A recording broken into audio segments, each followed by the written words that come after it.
the things have been there for years, but I was never been able to pinpoint any of this. I think between Wes and I, like the amount of information, like programs or books and all of that we've read and self-study, to be able to consolidate all of that in like 2 hours, man, it's going to be impossible. Like, it's weeks and months, man, and some of it even like years of self-reflection and like coming to this one consolidated point in order to be able to like put it out there like in the way that we did, right? I think this podcast is starting to turn into like a coaching session of how to deal with yourself, Milan. I think Wes and I will send you my discuss. invoice. I was just about to say we'll discuss the rate afterwards and we just split it or something. We'll be Like, absolutely. all right. Yeah, just call this the life hack episode. And that's the power, man. Like it's got to go from conscious through the subconscious into the unconscious. And then, I would love to be if I didn't know anything about any of this, I would love to be a listener. I'm going to close my eyes and do a meditation. Take me through the forest journey. Take us through the forest, Milan. Let's do it. all right, gentlemen, welcome to number 16 of the In Full Effect podcast. Second try. Let's hope this works. Thank you everyone for listening so far. It's been amazing. The support is great. It really helps us pushing out these episodes and helping others as well. It's been a lot of good feedback so far, so we'll keep doing that. Today we have a special episode with two guests we already had, Werner and Wes, number 4. And Wes, which episode were you? I think I was 13. 13, lucky 13. Mm-hmm. But the reason we brought them on today is all three of us are going through life with certain things. And today that would be, let's say, ADHD. And because both of them created systems and been through life with ADHD for a while, they created habits around it. And they're going to talk to us about the way they do things with that. And me as a young bloke is very interested in learning to live with it, or not live with it, but how to even use it. Instead of seeing it as a negative, we can also use it as a positive. So there's actually a lot we can learn from this, a lot we can do with it. And that's the whole episode about. So strap in, it's going to be a long one for sure, because both of the episodes with these guys were all over an hour. So maybe perhaps this one will be double trouble. So yeah, gentlemen, thank you for coming on again. Werner, Wes, it's great. We're all over different places in Hanoi and California.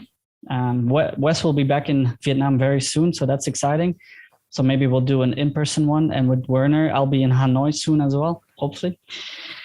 Either way, welcome. And maybe let's start off for both of you a little bit like what ADHD is for you and kind of what is it for you on the daily. And let's go with Werner. Firstly, thank you for the introduction. I'm number 4. I'm number 4. I think there's a movie or something like that. I'm number 4. I can't remember. Anyway, I think I never had the ADHD thing very aggressively, right?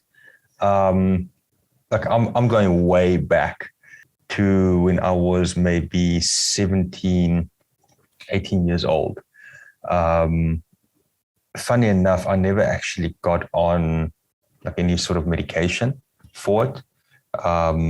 My parents never wanted me to go that route, even though I was a kid, obviously back then, not understanding enough, but I always had this intuitive kind of thing where I'm like, I don't just want to put some shit into my body to suppress things. Like it just didn't make sense, you know?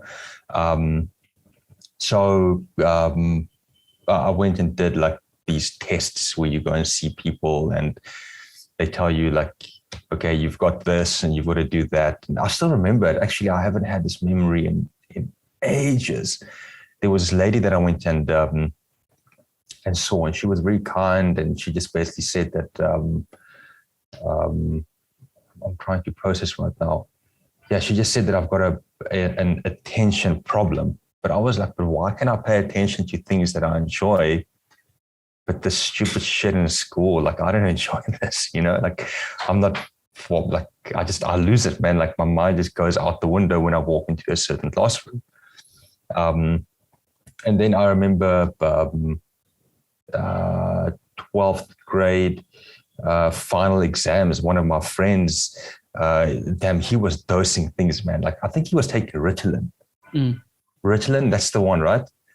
And he gave me some of it, but I don't know, like, Wes, do you have experience with Ritalin at all? No, not really. I have one in my bag that I never tried, but no. Bro, that shit made me feel like high as F. Like it made me trip, man. Like I was fucking tripping in like final exams, and it was so weird. And I was like, isn't this shit meant to like tone things down? Am I not meant to go like focus mode? That was my like understanding, because that's what my friend said. Whenever he gets like shaky or like anxious or whatever, he just like hit one of these boys and he'll feel better, What the fuck? So I tried it, and I can't remember what paper I was writing. I didn't care at that time anyway. I was just like jittery as fuck. That's probably why I got like such horrible marks at the end of 12th grade, But anyway, that's been my only experience with any sort of medication, really. But over time, it kind of just went away the more I was doing things that I was enjoying, like that like noticeable sort of like noise where I'm getting agitated or edgy or fidgety or whatever, right? But it started to show up as I went deeper into certain things. So let me give you an example. When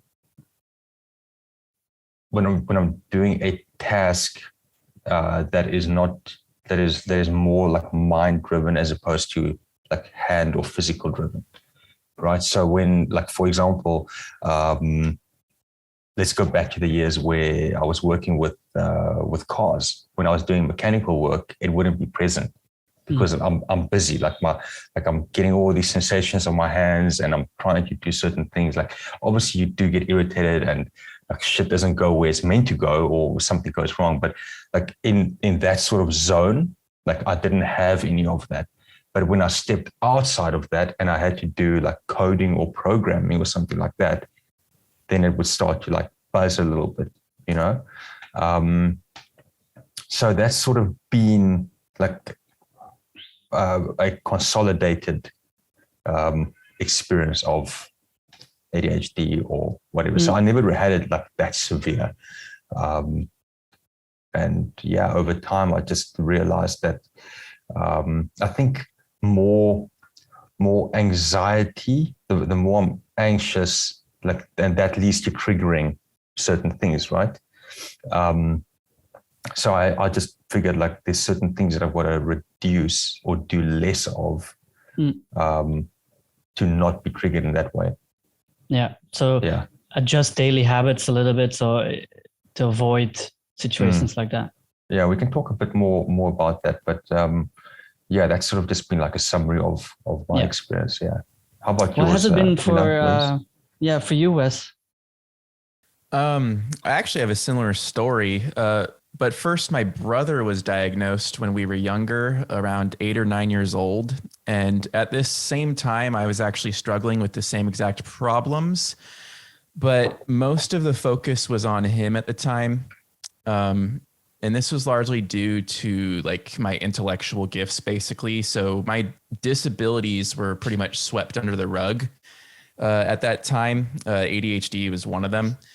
And so it didn't really hit home with me and click until it was actually the same time, 12th grade, when I was actually given my one of my brothers like Adderall because I was nearly failing my senior year at that point, largely due to truancy or basically not being there in class. So yeah, when I had when I got to try that, I was able to do an entire semester's worth of work pretty much within the span of like a week. And then I didn't have anything until later in 2013, again, during university. And it was the same kind of issue where I was starting to pretty much crumble under the amount of like stress and pressure. And I just had way too many things going on. I had way too much on my plate. I was the founder and president of a student organization. I was playing, esports competitively at the national university level. And then I also had a full course load at the same time. Because I was trying to graduate as fast as possible after taking my first year off due to medical leave of absence because of depression. Wow. And yeah.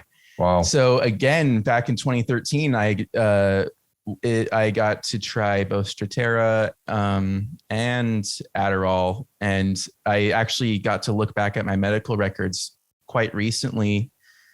And I went and looked, and it said, it was like the span, again, it was a 3-week difference where I went from failing grades to B's essentially. And it was kind of just more proof in the pudding there, so to say, where it's like, okay, yep, I definitely have ADHD. I definitely have some sort of issue where I can't maintain my focus on anything unless I want to.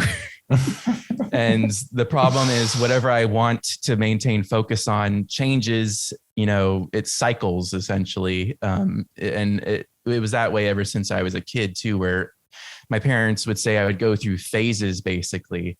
And it's like, okay, first Wes is into paintballing. Now I'm into cars. Now I'm into esports. And then it's like digital marketing and personal development. I'm hoping the personal development one isn't just a phase, but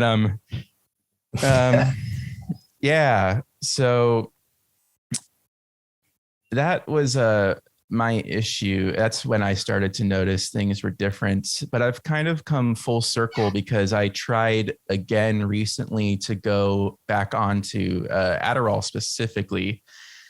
And now it actually causes me, similar to what you said, Werner, with the Ritalin, it's way too uppity, way too stimulating for me, even at the lowest dose. And I tried a few other things within the past 12 months, and I don't know, I've kind of gone back to where I began with the non-prescription meds approach. And trying to rely on existing systems that I've built for myself in the time management and task management realms. And mainly focusing on, so like the main issue is this dopamine essentially, right? The tasks that we don't want to do aren't providing our brains with the dopamine hit that we want, especially with the ADHD mind. And so we just don't do them. And so the key is pretty much this kind of rewiring of your own brain or hardware, so to speak, and making tasks that you wouldn't normally want to do somehow more fun or engaging or dynamic. I found that to be the best way to help maintain it on a daily basis, at least. So yeah, 100%. It requires a lot of creativity. Yeah, and that's definitely something we'll get into, like this kind of systems you build up to maintain your daily life, basically. Because for me, I don't know, for me, ADHD, I probably had it as a kid. Everybody was saying I had it, but my parents were hippies, so they never really tested or anything. They were like, yeah, so what? If he has it, what else? What are you going to do about it? Like when I had sugar as a kid, I was just like a wind up toy, and then just like, and then like crash only at as the a end kid or still? Well, we're still not out of that phase anyway. So I'm for me, that's very much energy wise. If I have high energy, focus is everywhere. Unless it's focused on things I really enjoy doing, such as practical, such as filmmaking or hands-on things as well. I do a lot of video editing. And if it's not my subject or not my own videos, for example, then it's very difficult to keep focus. I haven't tried anything with supplements or drug related things, so I have no experience in that. But yeah, for me, and again, year 12 was as well. Like I definitely remember halfway the year, I was like, nah, forget it. I'm not doing this anymore. And the only thing I did was show up. And for the rest, I couldn't care anymore. There was no interest in school. And I was in a pretty high, because we can choose our directions in school, like either more technical or maths or science. And I definitely had more of a science math approach. And I think I just had like enough, what do I say, knowledge or talent to get through it. I remember my math score was just below 50%, but they were like, we don't want you here anymore. Just you're good. And then I went to do industrial engineering with that. Didn't work out, but okay. But yeah, it's very similar experiences between the three of us, I guess, maybe in different degrees. And we'll definitely talk about that. But what I'm most excited about with you guys is the kind of systems you build around, or like I think there's also the environment you're in, that how it feeds back to you, how that affected you throughout your life. So I definitely want to hear that from you, and how you turned that around, because definitely for both of you, you managed to get it under control in some way, that created the success you guys have right now. So I'm super interested in that. So yeah, maybe, I'm really interested in the system. So Werner, what do you do kind of on a daily basis, or what approach do you take on getting around these things, besides focusing on habits that really interest you? Because at one point you need to do things that don't interest you at all. Yeah.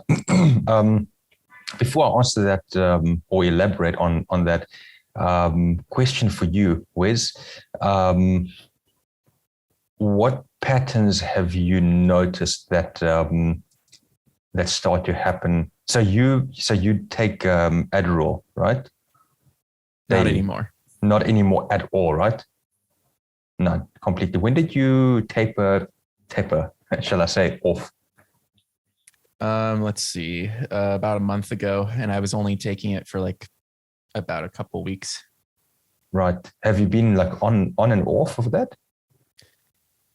I've only had it for like a collective, probably 2 months within my entire life. Right. Got it. I'm trying to understand what led you back to that. Desperation. Right. To focus. Yeah, it got really bad over the last 2 years. My ADHD, it was so bad that I was having problems with focusing and remembering. Short-term memory is another issue with ADHD, working memory, as they call it. Oh yeah, that makes sense. It was so bad that I was forgetting like my partner's like simple details about her family, for example, things that you would be able to easily remember after at least 1 to maybe 3 mentionings of it. And it was just like in my brain and then right out seconds later. Right. Sounds like something Jess tells me all the time. Stop having sugar, Milan. Wes, do you think that may have been either partly or greatly triggered, or influenced because of the pandemic? Because you said the past 2 years, and we know that collectively mankind has taken a hammering, to say it very nicely, since, let's call it March 2020, right? Yeah, it wasn't just the pandemic for me. Unfortunately, I was also I've been experiencing chronic pain also since then due to a bicycle crash. So I was under an extreme amount of stress and pain. And so it was really sapping what little attention I actually had was being focused on that pretty much. Right. Okay, one more question. Have you tried any sort of, how do I put this? Have you heard of somatic therapy? Yep. You have? Have you tried? I would consider biofeedback to be a form of that. So Right. I've been doing that currently. I see. And that's helping? Yeah, definitely. Yeah, not surprised, because I was going to suggest like maybe trying something like that. Okay, so I don't know really what that is. Could you elaborate on that? Yeah. So, or maybe Wes, you go for it. I mean, you're doing that right now. So maybe Sure. it's not the same, but it's sort of like yeah, I'm not 100% certain if biofeedback is the same as somatic therapy, but it could be a form of it. But I'll just talk about what biofeedback is pretty much. So in my particular case, it's learning. So with ADHD, right, we have this issue with dopamine and with our nervous system and most people with ADHD have quite high energy. There is, inattentive type and then hyperactive type, and then there's the mix between the two. And so if you have that hyperactivity component to it, you are generally a person that has a lot of energy. And so you need to get rid of that somehow. Exercise is one of the best ways for that. And outside of exercise, you need to learn how to regulate your own nervous system, essentially, because your nerves are pretty much on high alert and fried at all times when you've got ADHD, because you only understand how to operate under high stress. And so this becomes a pattern that gets ingrained within your body and your mind, so that you only understand how to work when under extreme pressure. Obviously, that's not sustainable, because the longer you go on doing that, the more damage you end up doing in the long run to your body and your mind, and you end up burning out really, really, really hard. And so the key to that is learning how to self-regulate your own nervous system. And there's a lot of ways to do that. And so specifically within biofeedback, these ways that I've been learning, for example, that have been really helping me is they will hook me up to a heart rate monitor, right? Like on my finger, for example, or they'll put some electrodes on me. And I will be able to see my breathing in real time on a visual graph, like a line graph. So I'll be able to see my heart rate, my breath rate, and then also when my vagus nerve activates, which is really interesting, all in real time. So the graph is actually being created and, scrolling to the side as I am breathing. And so they pair this with guided visualization meditations, for example, to help you learn how to self-regulate this. So a lot of it is either visually triggered or sonically triggered through sound. I find the best combination to be through both. So now I'm able to close my eyes and I can actually visualize my own breath, rise, plateau, and then fall. And they actually told me what my breaths per minute are. And I now can pair that with an actual BPM track and then use that to regulate my own breathing and thus nervous system as a result. It's really, really wild. It's really an amazing approach to it. I'm not sure if this counts as somatic therapy per se, but I can see the resemblance, the similarities, I suppose. What are your breaths per minute at the moment? Or not at the moment, 11. But what are you? Oh, right. Okay. Sorry, what was that? I have 11 breaths per minute. Wow. That's pretty stable. I suppose I can almost see your... Yeah, it's like one under the average, essentially, it seems. I think people do 13, 15, something like that, if I remember correctly. And then obviously more hyped up individuals tend to lean towards 18, 19, which is, quite a lot, quite high. The breath is powerful, man. Have you done any breath workshops? Yeah? Yeah. My favorite probably is the Strika, if you've heard of that. I have not. Interesting. Right. So besides what Wes has been through, what is the ones you've been doing, Werner? I've only really got experience with holotropic breath work in a workshop setting. And that stuff is, it's so powerful, man. Is that like what Wim Hofman kind of does? Wim Hof is more, I suppose, to a certain extent, without using music. So with holotropic breath work, you go through like a cycle of music, which will be like quite like hyped up and aggressive, and then it fluctuates as time goes by. And so does your breathing. But the main thing is basically to release DMT in your body, and then you have like a trippy kind of experience. And it could be anywhere from 40 minutes to 3 to 4 hours, where you just like go and have tea with the Buddhas on the clouds, you know. So seems like something I need to try.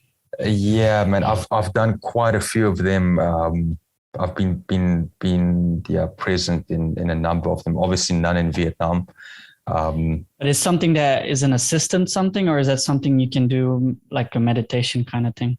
No, you've got to do it with someone that is preferably highly skilled, highly experienced, that's been doing it for years, because they can bring different energies in. And yeah, I don't know if you believe in all that, but it's quite fascinating and interesting to be present and to observe when you do it with the right people. And it can be profound. I mean, the changes that can happen throughout that period and also afterwards is amazing. I've had like life-changing experiences every single time I went and did that, because you also like, you're not just doing it alone, you're going into a group setting. So now you've got more vulnerability. So, and you know, you get to share all of that with other people as well. So a lot changes mentally. I haven't met or spoken to anyone that has not had their life change after they've done holotropic breath work. Okay. Yeah. So definitely something to engage with, probably doing that prior to doing any sort of plant medicine. And these are all things that you do to improve your life and to find sustainability, right? So that is also something that helped for me with anxiety and breathing properly, right? So like Wes said, you learn to self-regulate, but it becomes at first it's conscious and then it becomes subconscious, unconscious, right? So after that, if you do it enough times, some people just do it once or twice, but you begin to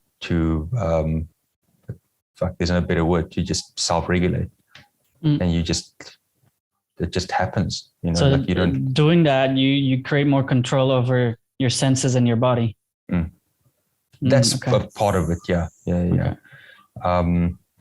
Look more into somatic therapy, because that goes like super deep, man. Like it goes. Just take a note for everyone listening. Look into somatic therapy if you want to deal with anxiety, with ADHD, if you want to deal with depression, if you want to deal with anger, any stress, sort of emotions that don't serve you. Somatic therapy is probably one of the most sustainable ways to get rid of that and then to maintain that. Okay.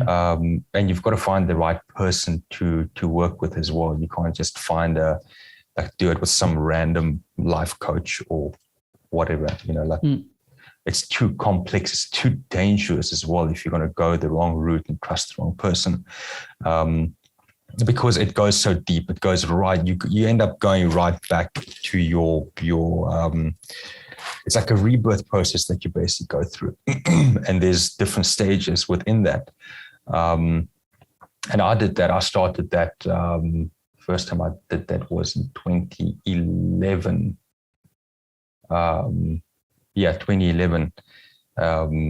And my anxiety just got less and less and less and less over time, you know. So that's the key in doing these things, so that you don't have to take any sort of medication, right?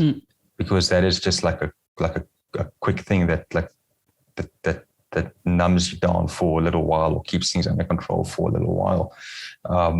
But really what you want sustainability.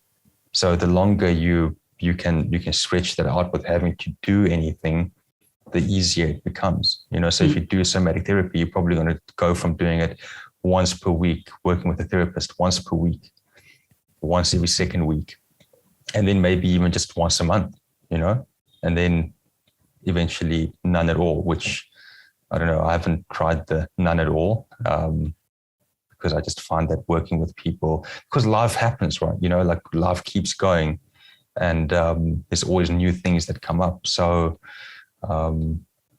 yeah, kind of a little bit off topic, but on topic. I think it's just definitely on topic. This is honestly like an explore, like an not like for me, it's an exploration. This topic, I know I have ADHD.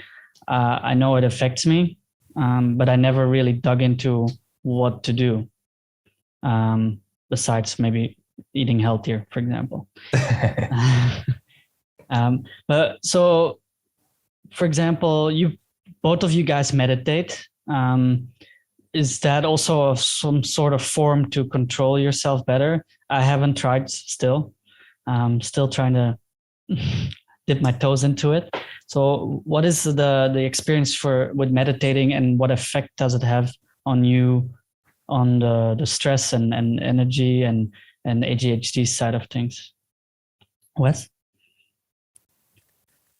Yeah, I find it to help a lot. It's similar to the whole self-regulation thing pretty much. It's really important to time your meditation with your energy levels pretty much, because if you're, the hyperactive type of ADHD and you have all this energy coursing within your veins and you happen to be an early riser also like me, trying to do your meditation when your mind is like as awake as it will be in the day is never going to work. And I tried to do that for a really long time, where I was attempting to meditate right when I woke up, and it never, ever worked. I forced myself to do it for quite a long time, starting with Headspace and mindfulness meditation within that since 2017. And it was really, really hard. And I was able to stick with it for about 3 months, and it just became tedious, really, at the end of the day. And I started to revisit meditation again throughout the last few years. And the one that I like the most specifically is the Waking Up app by Sam Harris. I like it particularly because it also explains the philosophies behind meditation and the whys. Something, I don't know if it's an ADHD thing, but I need to have a why anytime I'm told anything. Why do I do this? Why do I have to do this? What's the reasoning and what's the meaning behind this? And that's the problem with a lot of meditation, let's call them apps, that I see, is where they just dive you in head first into just doing it, and they don't actually explain a lot of the reasoning behind things. They might tell you the benefits and the effects you might feel as a result of the meditation, but that's not the same reason as providing a why. And so, yeah, I find meditation to help a lot. I do it nightly now, at nights when I'm, about to sleep. Because of the chronic pain, I have to do meditating lying down pretty much now at all times. Doing it sitting up is just too painful for me. So it's kind of a nice segue into that natural sleep. So I try to do it like right when I get into bed, not when I've already been in bed for a while, because otherwise I'll just fall asleep. And you don't want to fall asleep when you're meditating, because that's not the same thing as meditating. Yeah. Okay. I know, Werner, you also do quite a bit of it. Yeah, I can actually relate to what Wes was saying. So one thing that you can try and do. So I've done both. I've done a lot. Like I've played around, experimented with this shit for years, man. Like it's over a decade now, and I've done morning, and I've done evening, and I've also done just like randomly during the day. So it can take me anywhere from, I suppose, 30 seconds up to 3 or 4 minutes to like get in the, like into the nothingness of meditation. But it just depends on like where I'm at, what I'm doing, like the phase in my life, I suppose. It's basically like going with what works for you and not going against it, right? Like you said, like in the morning, if you rise and you like buzzing, like don't try and hit meditation. That's probably like going to go against your personality or whatever is happening in your brain. One thing that you can try to do is go in the morning, have a workout, and then go into a meditation instead of doing. It's better for your body actually, because you're going into this very like super strained environment, and then you come out of that and you go into like a more relaxed focus space. Recovery as well, yeah. Instead of going like trying to like do your meditation and then going and then like punishing yourself in the gym or whatever it may be. So flip it around, right? I haven't done in quite a while. I don't like guided meditations. When I first started, I did a little bit of guided meditations, but I don't like them that much. Like I don't need it anymore. I can just sit, like close my eyes and just like focus, and just shit just happens. Either shit happens or nothing happens. At the end of the day, you want nothing to happen, which is a happening in itself, as Alan Watts would say. What I like to do is a yoga nidra meditation, which is basically a no sleep deep rest. So you're not sleeping, but you're getting deep rest. Look into that as well. NSDR. You can take a note or check it out. There's a whole bunch of different ones. There's one that I've got that is my favorite. I think it's 23 or 24 minutes. I can share it with you guys. So Dave Asprey, Wes. Okay, I knew it. So he shared that. I think I actually read it in his book or something. I can't remember, like 2 or 3 years ago.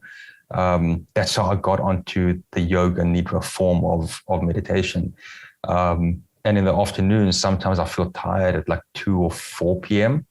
and I just go and I lie down, put these boys in, for my other ones, and I just do yoga nidra, and then so you're like in between sleep, but you're not sleeping, very low brainwave activity. And when you like come out of that, it's like a second wind, man. It's like, poof, like let's go, So that's a pretty good one. Milan, I think for you, maybe to start off. I was about to ask, what for people that haven't really tried or no experience in it, like how to get started, and perhaps it's also depending on the type of person you are. Yeah, maybe try the Medito app as well. Like there's so many, like where you said like the why. Yeah, the why for. It's actually fascinating you said that, Wiz, because I think it's more people that are perhaps more analytical that try or that want to know, why am I doing this?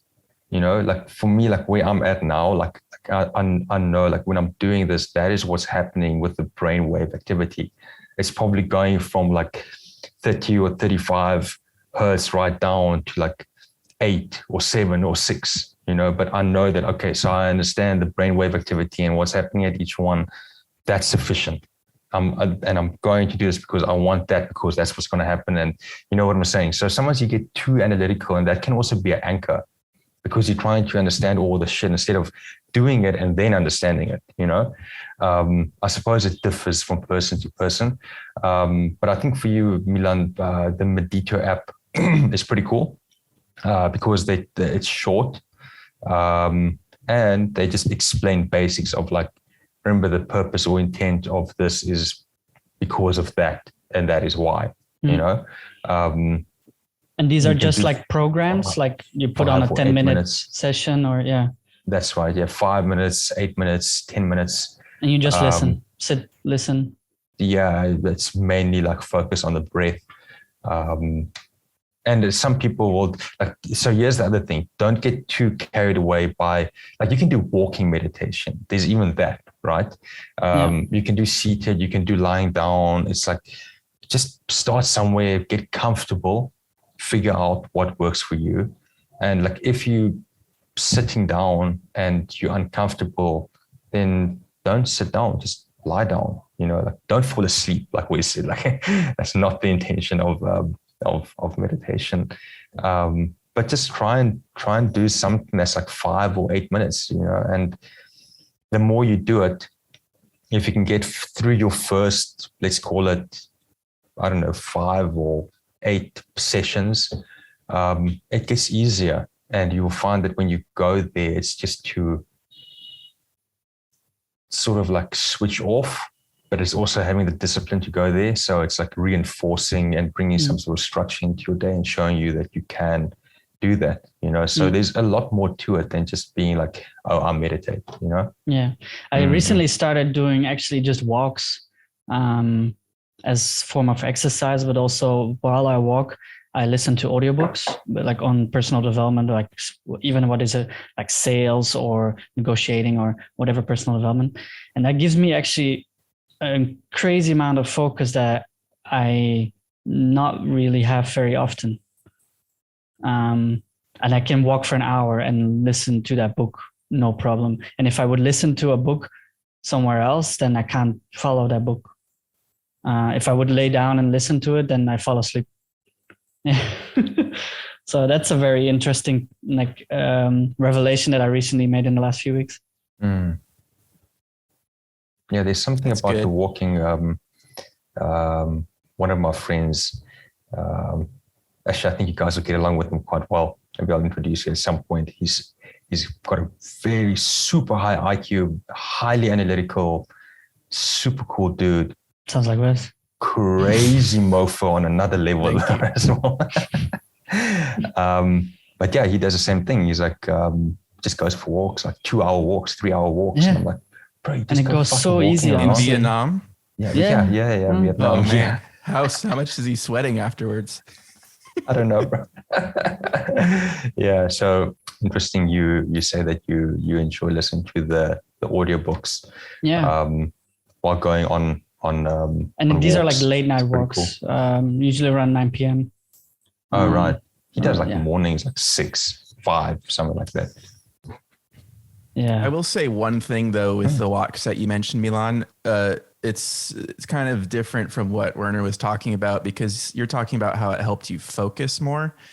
The whole point of like, we'll take Yoga Nidra, for example, is creating that kind of space so that your mind is not kind of activated in that sense at all. That's one of the biggest issues with people who have ADHD, is this scattered mind, racing mind at all times. You're always thinking, and it's about a million different things at once. Meditation and certain types of yoga nidra, and then yin yoga also is, we were talking about starting points. Yin yoga is one of the easiest to start at because a lot of it is lying down, actually. So a lot of the poses are lying down. Yoga Nidra is also, I would say, a pretty nice starting point too. And both of them kind of function to create that, let's call it emptiness, essentially. You want to, empty the container, empty the cup, so that it's not so full of racing thoughts. And so I would say, while the walks that you're talking about are awesome and that you should keep doing those for focus, that's great. It's not necessarily the same thing. Oh no, definitely not. But now you mention it, like we have scatterbrain, or at least I can say that I have it. And that walk in a way gives me rest, because instead of everything goes in every direction, you have one line, and that actually reduces the stress because it's only one focus. How do you find your mind after the walk? Because the thing is, I go to bed straight after. I feel, because you use your body, you use your mind. It's like a good segue into going to bed and rest. Sometimes I even keep listening to the book until I fall asleep, because that's also a thing. Sleep for me is very difficult. I can lay awake and for a long time, and I've been trying different things now. Werner, you recently shared a playlist on Spotify with also like waves, like hertz or whatever it was. That one really helps. I tried, for example, rain noises or lo-fi, but lo-fi is all over the place. But the playlist you gave me, I'll definitely link that as well. That really helped me, and that brings me into certain vibes that makes me go to sleep way easier than before. And you've, awesome. Milan, have you like tapered off technology in the evening? No, I'm the worst at that. Still, it's hard, man. It can be really difficult, especially if you like just enjoy consuming information. You got to put the phone as far away from your bed as possible. Yeah. That's not even that. Like, it's YouTube. I watch a lot of like stuff. Just watch stuff. And now recently, for example, Werner and I have been talking for a long time about these things. And Werner knows that I have a focus issue, to say it lightly. Every time I ask him something, he's like, have you even tried to like focus or like look at something for 2 seconds longer than just ask me anything? So this week I started with an extension on Chrome to remove your feed on Facebook. And now I use Facebook only for, at least on the computer, for newsfeed eradicator. Yeah, exactly. And that changed a lot. Like I did a podcast yesterday, finished it in the morning in like 2 hours or less than 2 hours. And normally it takes me forever because I just go back to Messenger on Facebook and then you start scrolling mindlessly. I think you are the only person that I've suggested, or like the same line, I can just copy and paste and send it to you. And I think that's been happening for like 2 years straight, man. But the thing is, I'm before it was just annoying because like, I waste my time on Facebook, but there was no other thing that suffered from it.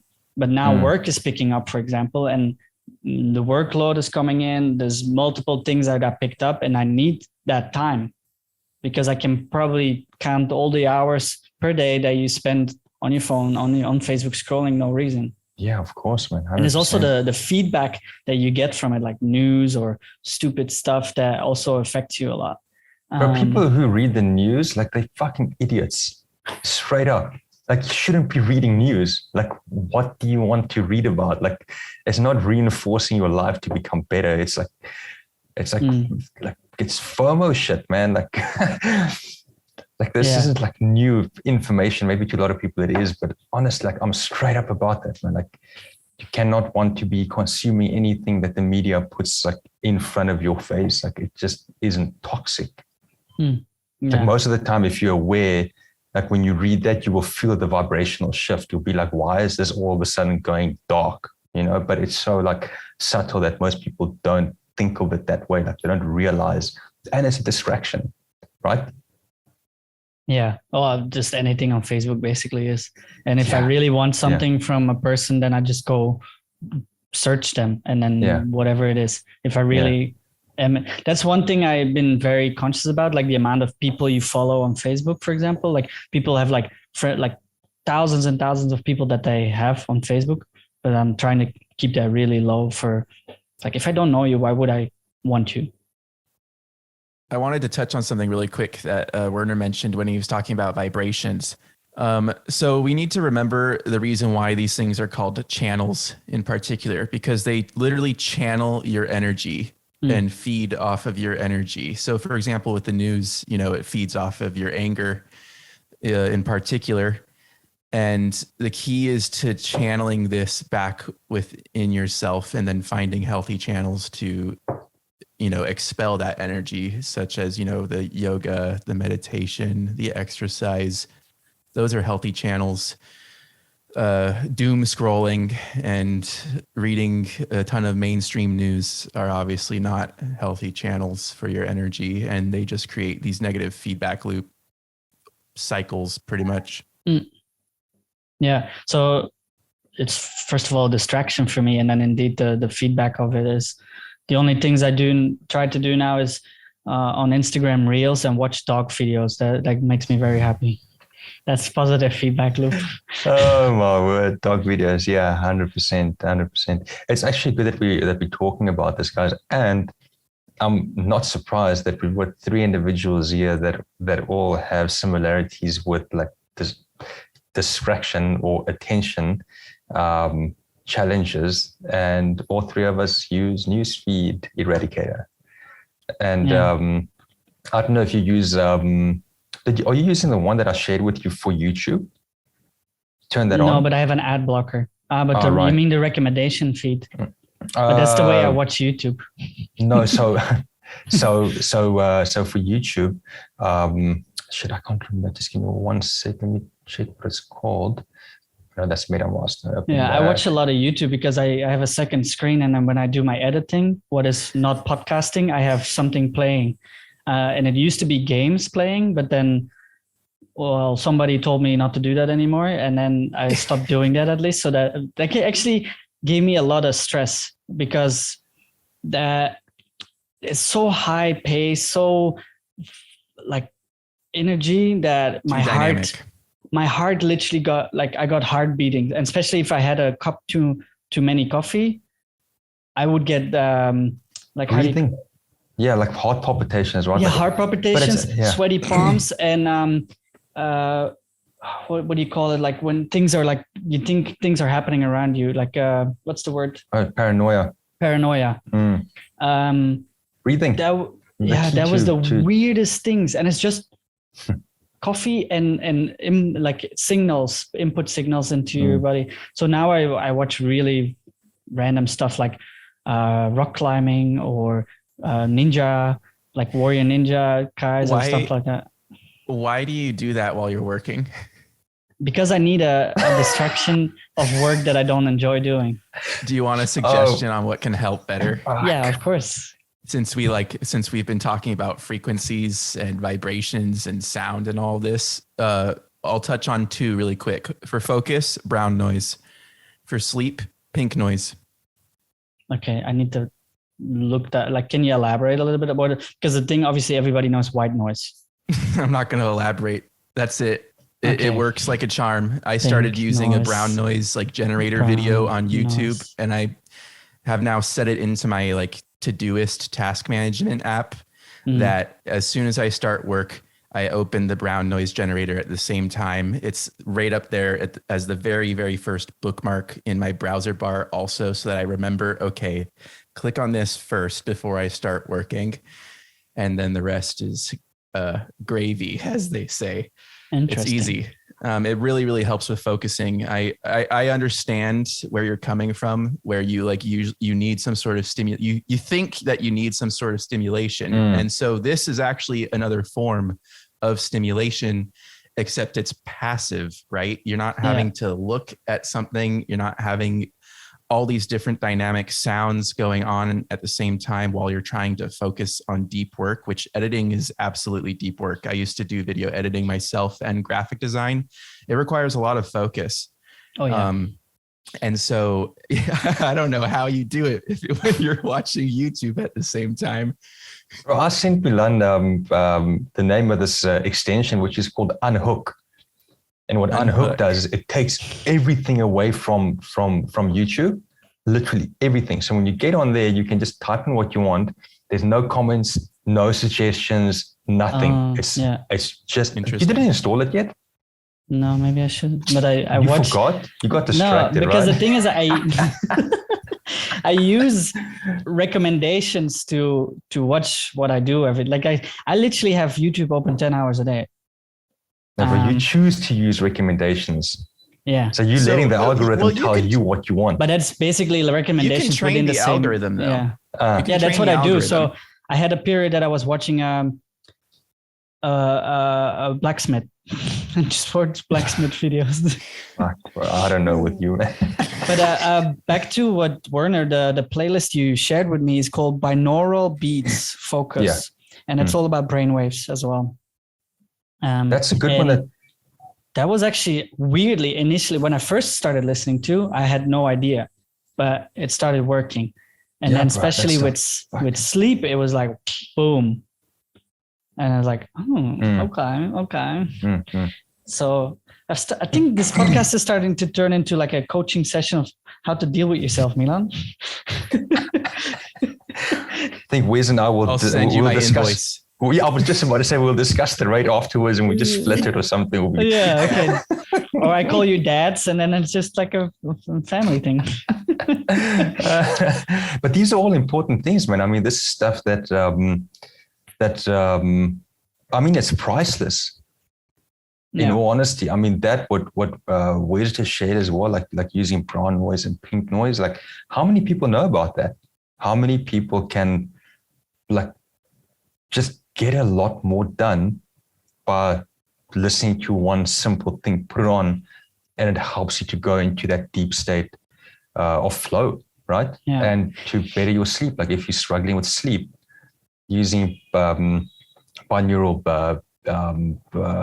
frequencies or just pink noise, like those it's hacks, but it took you a long time to discover that. Right. So it's like, it's a major shortcut for people that are struggling with things like this. It's powerful, man. I think people overlook the power of being able to consume this valuable kind of information, because your life can change by doing that. Right. Yeah. Now the thing is though, like I tried looking up things around these things, but I have just no idea what to look for, especially like if you have zero clue. Like, you know, you can't focus, like how to focus is like, try to relax. Like, no shit. Oh man, come on. Yeah. A lot of it is like, it's like, okay, yeah, it's almost like too simple, but like we're a little bit more advanced than that, right? Yeah, so you need to like trick the brain. You've got to give the brain what the brain wants through different ways, because we're smart enough to outsmart ourselves, right? Yeah. So natural ways, that's the thing, right? Because Wes been through some medication things. I've been really hesitant to try, because I know I have a very addictive personality. Alcohol, sugar, adrenaline, YouTube. And I know that if I try something, I might get hooked on it. And that's really something that scares me, especially that it can have a negative like side effects, because drugs can't be a good thing unless it's maybe natural. I think you're on the right path, man. I think you've done your newsfeed eradicator. Do unhook or get off YouTube and go on Spotify and listen to playlists. That's also actually recently I started doing that podcasts more. So at least I listen to something proper and learn something, because the thing is I love to learn as well. And if I just edit something that doesn't need my attention, like interviews or where you just need to color grade or whatever, then I can still learn something, you know, like an audiobook or something like that. So that's why I'd still do that. But yeah, there's definitely multiple steps to take. And this is actually a really good podcast so far, because like I said, I tried Googling, I tried whatever, I tried asking you guys, but then it's like you get one thing and then now we're finally talking, and then we can build like maybe a step list out of this of like, absolutely. All right. Yeah. Just call this the life hack episode. Perfect. For hyper people or no, I'm not, because Wes, you're not the hyper one. You're the I'm definitely both. Yeah. Yeah. Okay. Are you ever hyper that way in public? Yeah. No, it's good if you can control that. I'm definitely not able to control my happiness, private or public.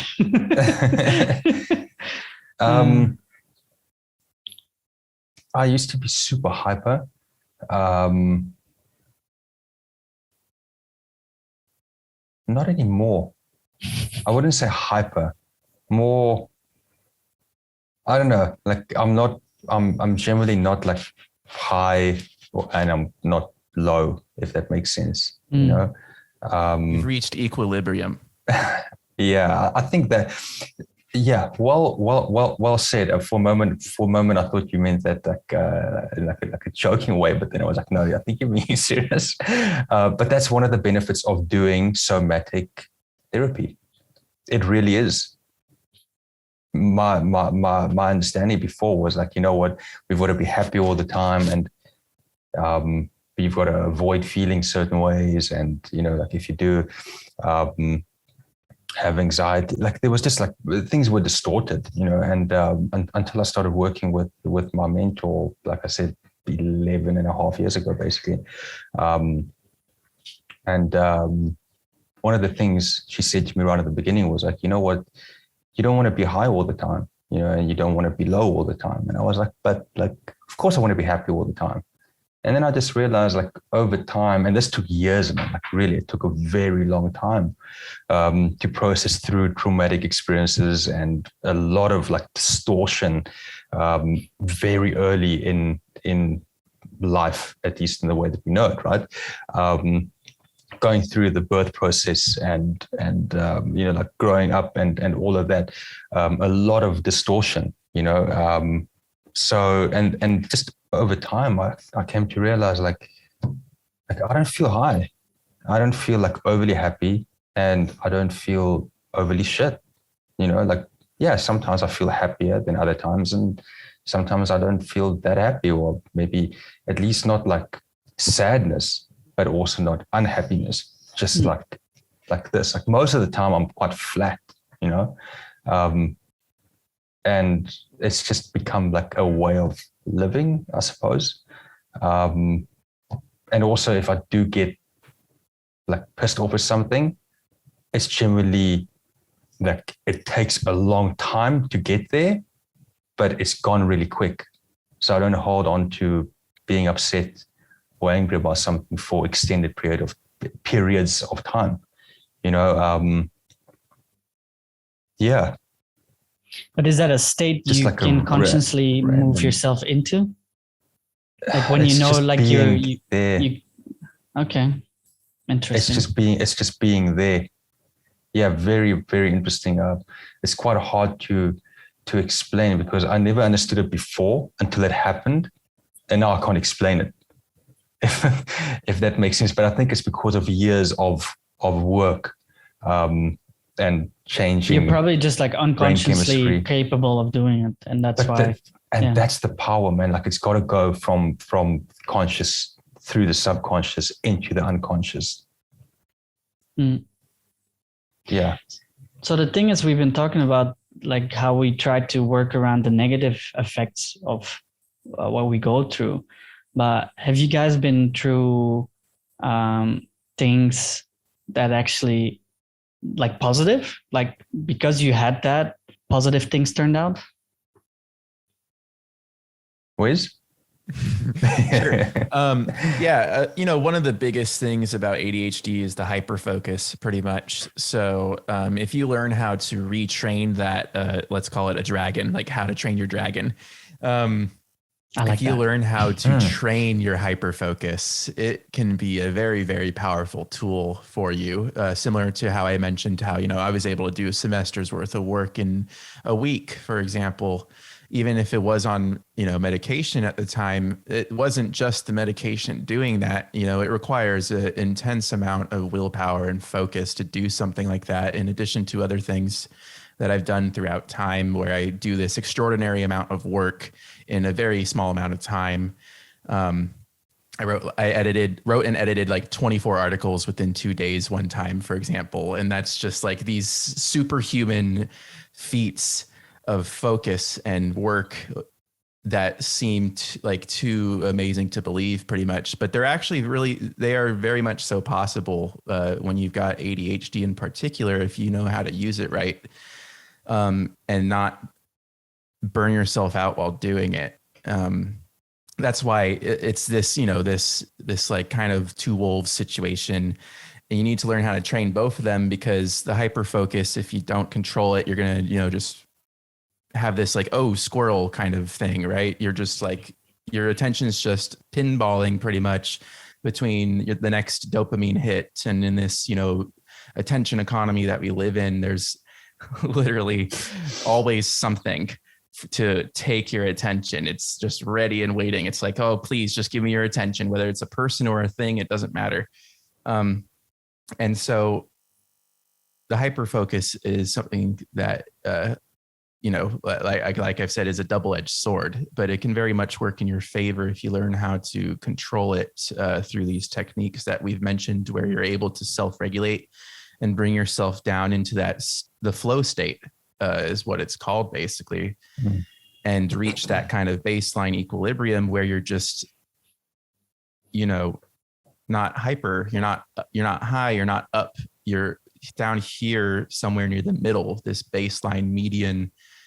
So I would say that's one of the positives, is that hyper focus once you learn how to use basically like knowing that you have ADHD, the positive about it is that because you have it, you do something about it, instead of someone that doesn't, just goes through life but never will be triggered to find out about hyperfocus. There's a really good book on flow, called Flow. I don't know if you've read it. Was by the author's name is Mihai Csikszentmihalyi. Really good book, quite high level, I suppose, for a lot of people. But it's just what you said, basically, like you're not really like your brain waves aren't, I don't actually know where they go. It's actually quite interesting, because you're so focused that everything else dissolves and it just becomes nothing, and it's just the task on hand, and I think as a reinforcement to that is to not have too much shit going on. Don't have 4 or 5 different screens. Don't have 39 browser tabs open. Put your phone aside, these are just basic things. And like you said, whereas like we're living in a society or in a day and age where everything and everyone wants to demand our attention. It's not that they are demanding it, they choosing to demand our attention, and we get to choose whether we give that to them or not. So for example, like why would you want to have app lists on your phone? Like my view on that is like, well, download apps and then they should automatically all be off, and you should have the option to go and turn them on. Not download the apps and let the notifications all be on, and then you've got to go and turn them off. You see, things are like the opposite way around, which is for the most part how things are in life. Like it doesn't mean because everyone is doing something, it's the right thing to do, and this stuff takes long, man. It takes so long to go and undo everything that everyone else has distorted, and they're living in that reality. So it's very easy to get sucked into that, right? So I think it's important to build like a system for yourself that avoids distraction, or at least putting things in place where you want to be putting your attention into. So if you're working, don't have things going on that is going to like you've got an ad blocker, right? Which means that you don't have to go to the tab to do anything. Like you don't need to click continue, skip, or whatever, right? So you only want to be doing that one thing that you are doing. And that is it. It's not like overly complicated. We've just trained our brains to complicate shit and to think that we've got to be doing all of this high frequency stuff the whole time. And, like really being a trader, like, and having to constantly, well, not constantly, but when I focus on what the markets are doing, like, I don't want other shit going on, because it just, why, when you're editing videos, as an example, like that is your task that you've got to get done, like, and it doesn't matter whether it's stimulating your brain and you're excited, or whether it's fun or whatever, like that, when you get into the flow state, becomes totally irrelevant, because you're just doing the thing that you've got to do. But to get into that zone, that is the key.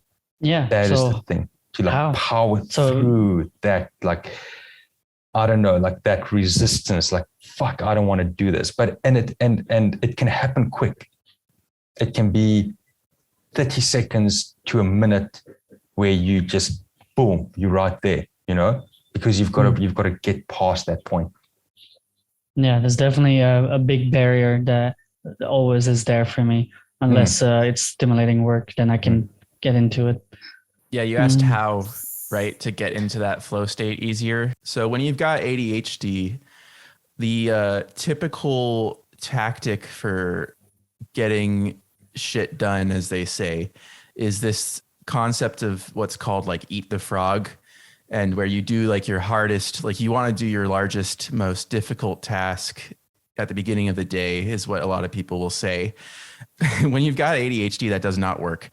Because that's the one that you want to do the least, right? So why would you ever want to do it in the first place, especially if you've got ADHD? And so something that I learned during my exploration around the internet, Reddit, I think in particular, was that when you've got ADHD, you want to actually do your easiest, fastest task first. And then you can do the hardest one after that. Because remember, we need this like dopamine hit of like, yes, I got something done. And then it kind of just snowballs from there. And so the easiest way to do that. Reward first. Yeah, exactly. And that's another thing too, with like to help get you into that mode is you want to celebrate those small wins so that you feel better about the work that you're doing. And it kind of helps you look forward to it also in that sense. Okay. Yeah, we talked about this on the episode with you as well. But I've been trying to think about that one, because if that's with editing, then yeah, I think I would like to, with what I do in video work, I created a flow where you do small steps instead of like biting the big chunk first. So I started doing that a lot better, definitely. Yeah, chunking. You mentioned it right there by name. Chunking tasks down is huge also, because the same thing, right? If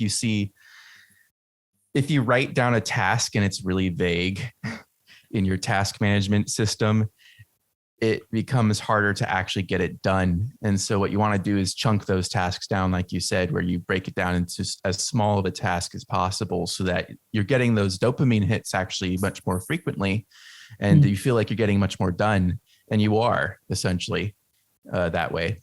One more thing is actually a few more things, but willpower and persistence and knowing where you're going, so having direction. Those things make a big difference as well. At least for me, it does, you know.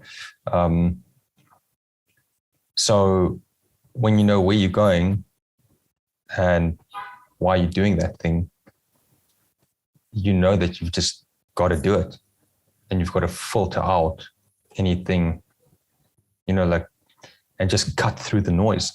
And this is, I think that's going to become my term, like cut through the noise, you know. Yeah. It's not easy, and none of the stuff is actually meant to be easy, right?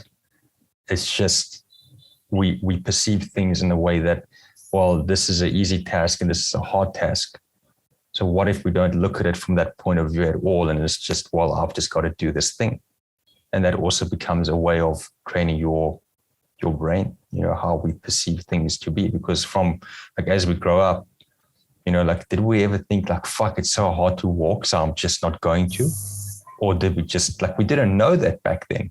So where did this way of thinking, like, it's so hard, so difficult, it's so easy, so enjoyable, like, where did that come from? You know, like, at what point in life did we start to interpret information in that way? You know, that's something that I ponder on sometimes. And I don't know, sometimes things become so important that you just do it, man.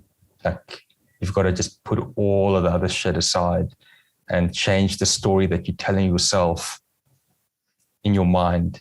You know, it comes like the same thing with self-belief, you know, like, and limiting belief systems. When we change what we tell ourselves, and if we affirm that enough, and we bring that into our body, and we start to feel it in our heart, that can change. That's part of how we change belief systems. So, and that is why I don't like to label things, right? Such as ADHD. Like, I've got it. Fuck, I never tell myself that shit. I just don't do it. I won't. I refuse to do it. Because that one little thought, that one little voice, you can easily attach and hook yourself onto that. And now you're living your whole life perceiving through the eyes of that individual that has this thing. So this, and where I learned this was again from my mentor, where I was struggling with symptoms and or feelings of depression, right? But it wasn't depression. And I asked her, and she said to me, like, I don't want to label it. And I was like, why is this individual, like this person, telling me that they don't want to label it?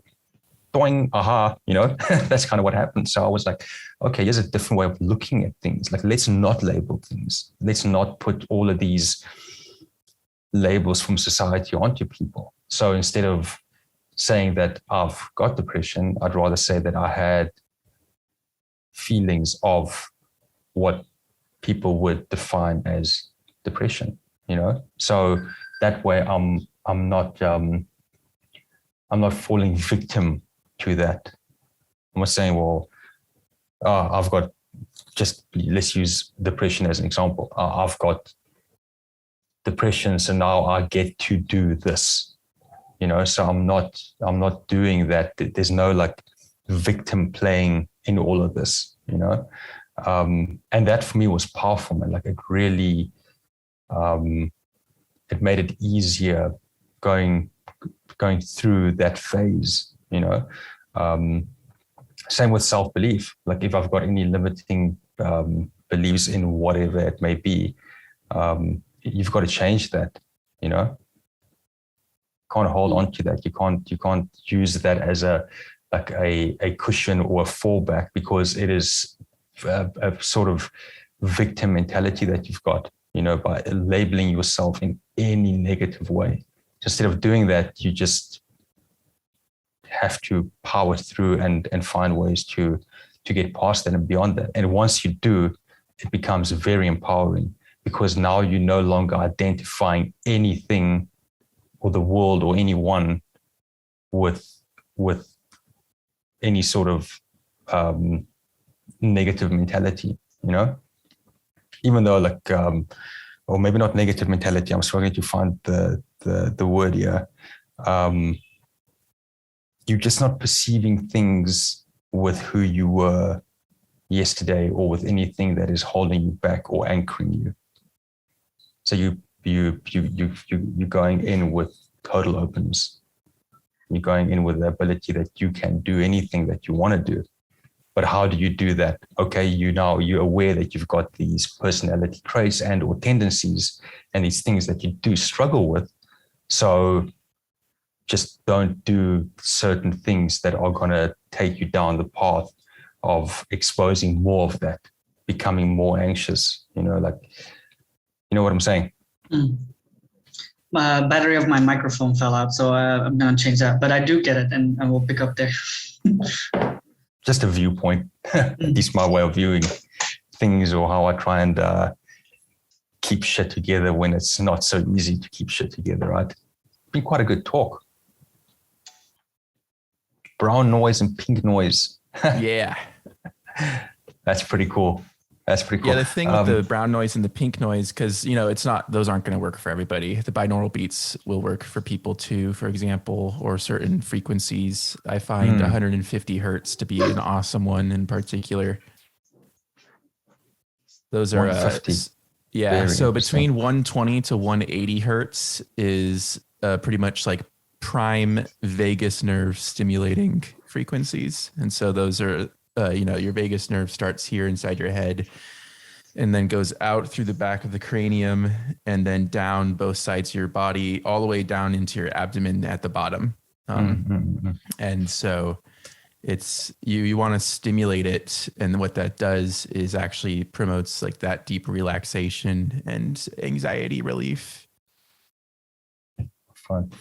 Yeah, we can load Milan up with a bunch of links. Hertz. 150 is my personal favorite, but you can experiment with anything between 120 to 180. Yeah, I haven't tried exactly. The first time, funny enough, the binaural beats I came across it somewhere. I can't remember where. This was, I think, 2017, 2018. And I used to listen to it like every single day for weeks and months when I first got into trading. And it just, I think that's a great part of why, not only because of the amount of time, like the thousands of hours that I had put in my first 1 to 2 years, but I'm pretty sure that had a tremendous impact on the ability to sharpen, the blade.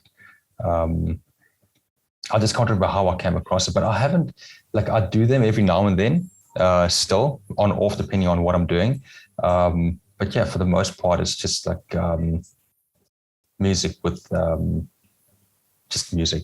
I don't want people singing and talking and all that crap. It's got to be like lo-fi or something like that. Also, something I ordered recently, I've actually got to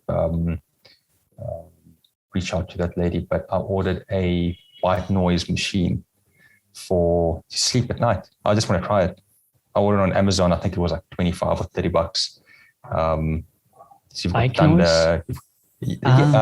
There's no pink noise on there. There's white noise, and you've got rain sounds and forest and all of that, like, because those are things that it helps you to sleep better. Yeah, I tried that, but I haven't really find the right vibe that give me more anxiety than anything else. Not always. When you find like a good one with like slow rain and some thunder in the back, that works really well.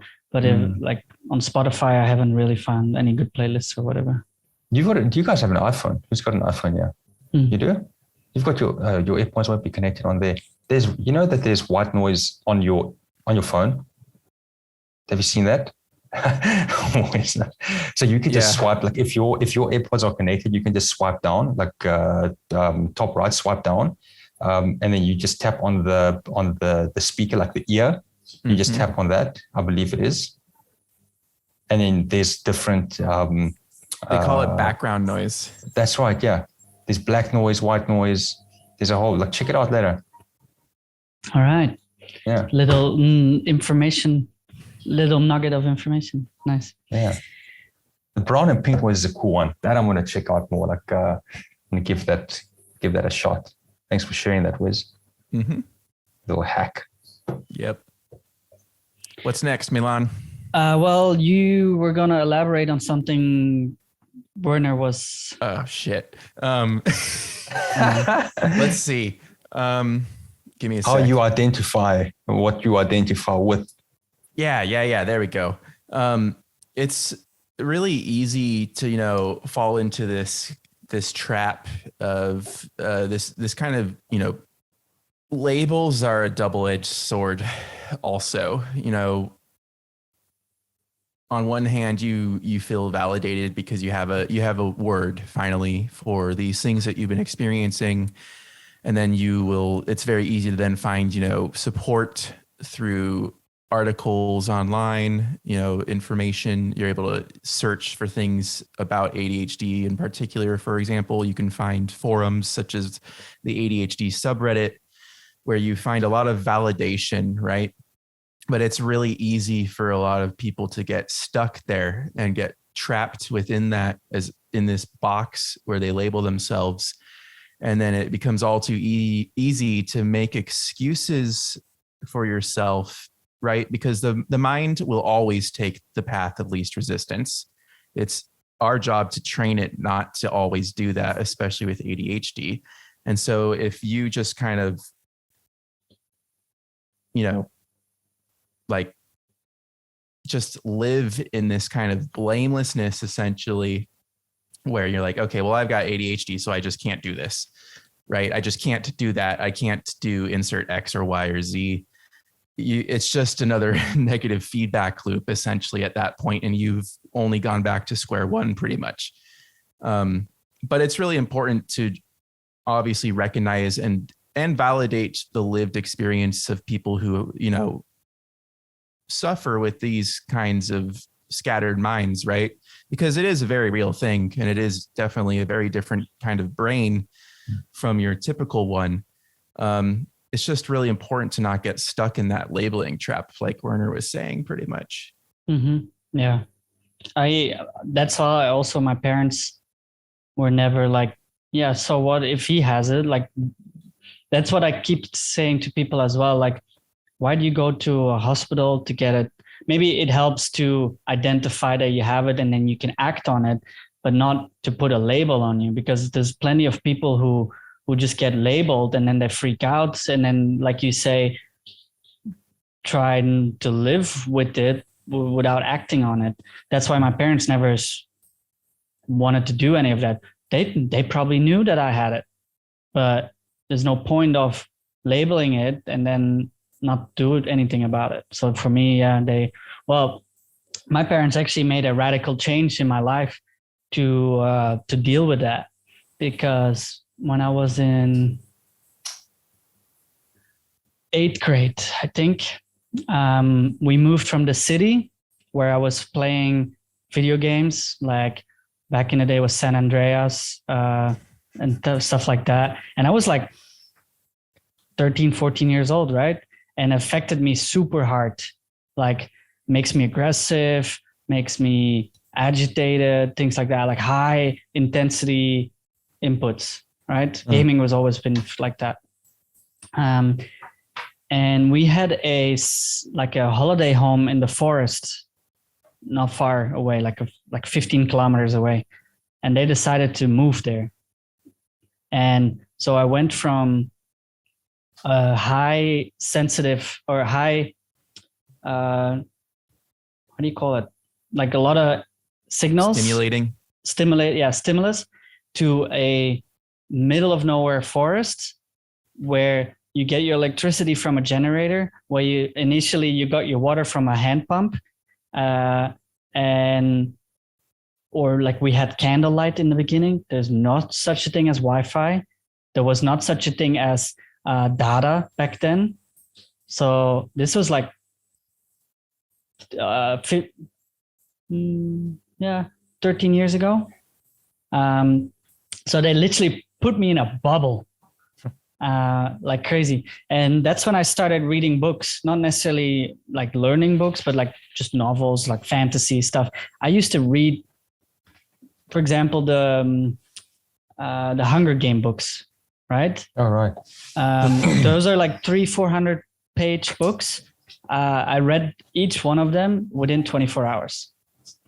So that's where I could find focus, but I had to be put in a bubble. So yeah, my parents were aware of what my issues were.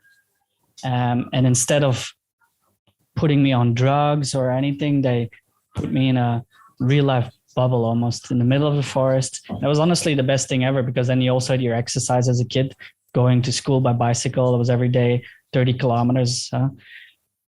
And back then it wasn't such an issue. And then a lot of shit started happening again when I moved to university, when I lived by myself in a like very stimulated environment again. And my mom always said, we're hypersensitive. My mom is hypersensitive. I'm hypersensitive, but my mom uses it in a more spiritual way. And she can like, she probably feels the waves and stuff like that. Like I've been like taught very spiritual. And my mom is really good at talking to people and analyzing and knowing what they do and stuff like that. And she was always like, yeah, you're hypersensitive, but you have no clue what to do with it. So yeah, it's been always a factor in my life, but I just live with it. I think I never tried anything doing with it. So all of this, I always thought like, oh yeah, I just need to focus, like just do it. But it's apparently a lot harder than that. And all these things we've been talking about is definitely a right step in the right direction. I want to point something out. Yeah. There. So these two hacks pretty much for ADHD. You touched on it actually. You were out in the middle of nowhere. There was a huge reduction in sound, and there was a lot of green around you, right? Yeah. So this concept of what's called like green time is really, really good for people like us. Actually, it affects me probably the most since I moved to Ho Chi Minh. It's very difficult. I used to live in New Zealand, what was basically green everywhere you were. I lived at the beach. I lived in the mountains. I lived in a jungle. and that was a whole different life. But then here in the city, I love the city. Don't get me wrong. I love being here. But then every time I go on a holiday and I'm back in nature, I realize what happened. And like my body is like getting all that fucking good like juicy nature inside of me, and the smell and everything.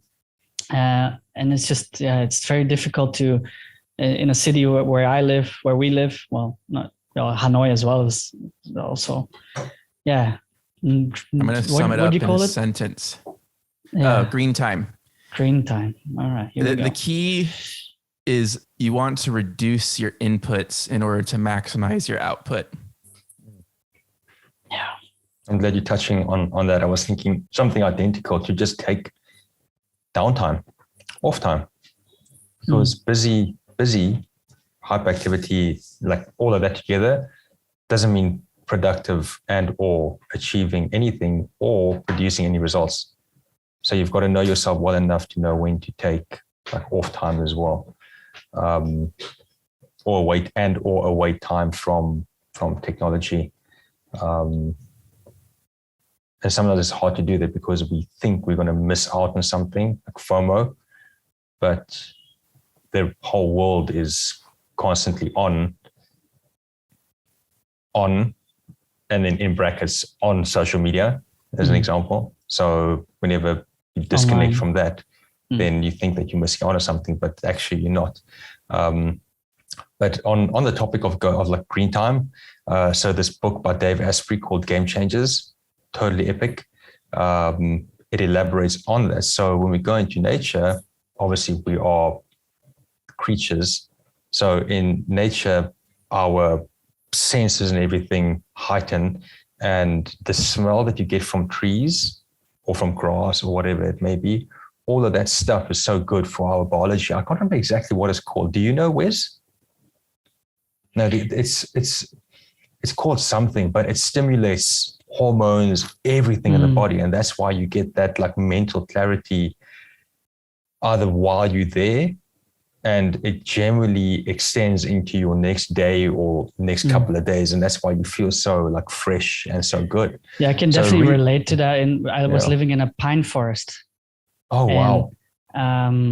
When it would rain, or in the high summer when it's really dry, all these smells come out like crazy. And it's literally like, especially when it rained, it was like dense, and it goes in and it like literally relaxes your body immediately. I mean, that's why they do pine senses and stuff like that, right? Like, but I was living in that. And actually, I'm going to close my eyes and do a meditation. Take me through the forest journey. Take us through the forest, Milan. Let's do it. Okay. The forest. Including making rain sound noises. You were such a good, like really going there, man. Yeah, but now I miss it. And then because my mom still lives there, sometimes on a phone call, it's like babe, sorry. It's talking to you, Wes, not to me, Mom, please show me just some pictures. And then the other day, I'm going to show you. The other day, she showed me some pictures of the forest, and we're talking about green time, right? And it's like spring right there. This is sucks. It's not working. Okay. Okay, it's okay. I can fill that one, fill the gap. Oh, there we go. Right. We can see something. It's super green. It was like it's not so visible on the phone, but it was vibrant green. And I was like, I've been missing out. Craving. You know? Every time, like when now raining season in Ho Chi Minh as well, because there's way more rain, everything starts turning green more. And it's just that vibe changes immediately. That's why we've also been working on our garden a lot to turn it into a jungle, because I start sitting outside now and like take it in until the landlord decided to change everything, and now the whole garden's gone. But yeah, like it's actually really interesting to identify that, because I've probably been through all of that and realizing like, hey, I kind of like being in green, you know. But now I can actually actively do that more. For example, if I go for my walks, instead of going on the street, I maybe should just find a park and do happy laps in the park. Something like that. That's actually very interesting. What my struggles is to pinpoint and identify the issues that I have, for example. And this call is actually, I'm going to call this episode, like Wes said, life-changing, because it's truly like the things have been there for years, but I was never been able to pinpoint any of this, and then better to take actions on it, and what to take action on, and for what reason. That's great. Thank you, gentlemen. It was a good one. It was a good one. Are we finished though? I don't know. That's what I'm wondering. Why are you saying that? Yeah. Okay, well, you're welcome. Let's keep going. Yeah, no, I'm welcome. Still good to go. Thank you. So one thing one thing that's really given me a lot of clarity. Again, it's just, I just want to like come back to this, but avoiding the common distractions in everyday life. So a takeaway for people is, and just try this. Like, I think so habits and our behavior, it's hard to change things because we think that we're going to lose something, right? So when you don't spend time, if someone says to you like don't do Facebook today, most people are going to go and do it, but they can't not do it because they think they're going to lose out. They're going to miss out. So, for example, phone notifications, try and turn them off for a week. See what happens. What is the worst thing that's going to happen? Don't spend 4 hours a day browsing. Try to do an hour. Well, what is the worst, but what is the best that could happen? You know, instead of having a whole bunch of different applications open, don't. What's the worst or the best that could happen? First thing, go and tidy up your desktop, because you're always working on your laptop. The amount of like little icons or whatever that you've got at the bottom, I've got 2, 3, 4, 5. I've got 6. That includes the Finder window and the dashboard one or whatever it may be, Launchpad. So clean up your desk. Don't have a whole bunch of shit lying around on your desk. Make sure there's no dust. These are all like simple things. It's like, it's when you start to organize and get order in that way, it may not be a conscious thing, but you're trying to train and to tame the subconscious. Because if you do that, then you can be more relaxed in your body, right? Yeah. So you just expect it as stimulus, huh? 100%. And like when you do that, you'll find that again, how you do one thing is how you do everything. If you're like tidying up your desktop, your phone, don't, like, for example, or reorganize your phone. So when you unlock it, like turn all of the notifications. Like there should not be something that pops up that shows you like there's 10. Like go and clean up your inbox. Most people have hundreds or thousands of emails. Like, that'll make me crazy. Like, go tidy it up. Take action steps and tidy up everything, and train yourself to become irritated when you see that there's a new thing there. Just clean it all up. These are simple things. Simple, I say simple because they're actually complex until you do them, and then you realize how simple they are. It's also not just by doing it, like you can clean up your desk, but it's by consistency as well. Yeah, 100%. And habits. But start with your digital workspace, and when I say that, I mean like your laptop, your email, things that you're working with every single day, phone notifications, or I don't know, people will find ways to justify it, to try and like feel safe and not turn off notifications when you can just turn them off. And then you just choose when you want to give people your time instead of allowing them to like sneaky come in there quickly. Doesn't make anyone a bad person for doing that because they're not even conscious. They're just like, well, I just want to send a message, and that's fine. But you've got to choose when you want to go and look or be available to receive that message. So like turn all of that shit off. Like fuck all of it. Clean up, move all of your stuff off your home screen. Leave like your calendar or whatever. Leave all of that stuff on your home screen. Mhm. And then the things that you don't use, either delete them or put them like on your next window or next screen on your phone. Email push notifications, turn them off. Simple. So that when you choose when you want to go and look at emails, if you want to do them on your phone, which you probably don't want to be doing, and just do them on your laptop instead. So that way you know that, okay, you're not running around, shit, I just got this email that came in. No, like you've got structure. So when you sit down on your laptop, pull up your email, do your email, don't leave it open, close it. And then in the afternoon, you go and open it again. And also don't do emails first thing in the morning, rather do them in the afternoon. Yeah. It's just the way that you're working. And if other people want to work differently, that's fine. Let them work differently, but you've got to take control and you've got to set a window for when you do certain things in alignment with how you want to live your personality and so forth. And you mentioned like FOMO, right? But then, for example, the thing is between you and I, you do that. So you only answer your messages whenever you want. And the thing is, I got to know that you're like that. And the kind of guy I am, I just want immediate feedback or whatever. That's just how I am. Not just how I am. That's how I've just been doing things. But with you now, if I send you a message, I just get a message a day later or whatever. And I just got used to that. So people think like, oh, but they're gonna think that I'm ignoring them or whatever it is. It's just, it probably will take time to get like consistent at it, but then other people will also know that you're like that. And it's not normal to expect immediate feedback or immediate response. That's why I also stopped messaging people after a certain time, because it's actually very disrespectful. 100%. 100%. And maybe like, what did Michael Jackson say? He said, I think it was him, be the change that you want to see in the world. So I think that was Nelson Mandela. Was that Mandela? I thought it was, why did I think? Says South African in this room.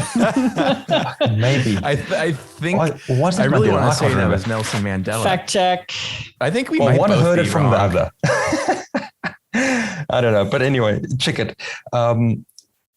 It may be no. That's but Mahatma Gandhi. That's Gandhi. Yeah. Gandhi. Yeah. Ah, okay. I didn't even need Gandhi. to finish looking it up. I'm like, wait. It's not Mandela either. Well, we just gave credit We to could three say it's different Yoda people, so for that's all great. we know. The idols. Michael Jackson for sure. My word. Okay. Well, he was a tremendous change in many different ways. It's but going to anyway, be a quote for the podcast, by the way. Yeah. Cut that whole part out, honestly. Maybe he took that very literally from Gandhi. I don't know. Tremendous characters, regardless. But really, you've just got to be the way that you've got to just live authentically, and you will be misunderstood in many different ways. You know, either you're going to choose to give a shit about it, or you're going to choose not to. And even the thing is, what if they think about you in a bad way because you're not immediately responding? Like, so here's the thing, right? This is what's I was always under this belief that while my customers need my attention, okay, that's true. But what changed for me was when I was like, you know what, in order for me to give them my best, there's got to be a certain structure in place. And either they're going to fall in with that and work in that way, which is going to teach them to be more efficient, or not. If they don't like it, then they're not going to like it. Done. You need to show example of what is better, Exactly. most productive, basically. Yeah. Yeah. And it's being structured. It's not being full of shit. It's just being like, you know what, this is the way that you're working. There's a valid reason for that.